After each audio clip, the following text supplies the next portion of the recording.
Okay, so how many deaths have taken place this year? 46 have occurred this year.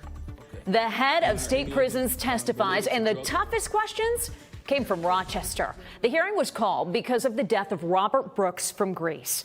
Brooks died after body camera video showed he was beaten by a group of prison guards. One ex-guard pleaded guilty last week to manslaughter.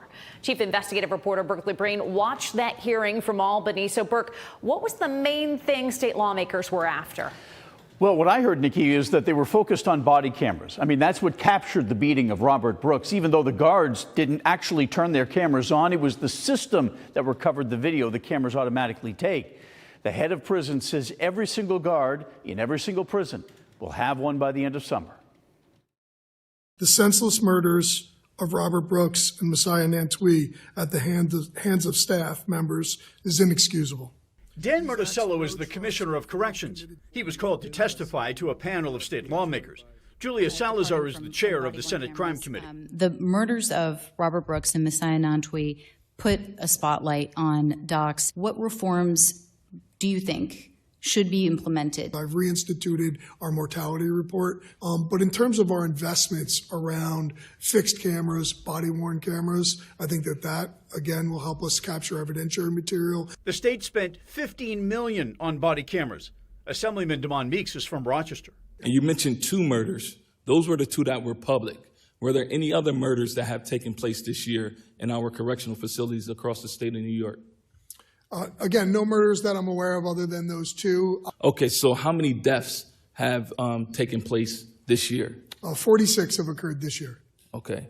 And are any of them related to drug overdose? Again, until the medical examiner rules that it's a drug overdose, I couldn't give you specific numbers. What's the timeline for a medical examiner to respond to you? I don't have the timeline. That they set their own timeline. The questioning by Assemblyman Meeks went on and on and on, and he was focused on drugs that get into prison. And in 1 hour, you're going to watch him question the commissioner on the $11 million body scanners at state prison doors and why only 1 in 10 guards use them. Nikki? And Burke, a staffing shortage is obviously a safety issue. And this week we reported the state is considering rehiring some of the guards it fired for striking. But the commissioner drew a line in the sand today, huh? He did. He said that none of the strike leaders will ever get rehired. And if they find that someone has a lot of discipline in their file, they're out too. But they are looking at 600 individual grievance cases from guards who were fired. The guards that do get rehired are going to be on a probation period. And Nikki, if they ever strike again, the commissioner says automatic firing. Interesting. Thank you, Berkeley. You know, they were already down, obviously, and then 2,000 strikers got fired. This could help.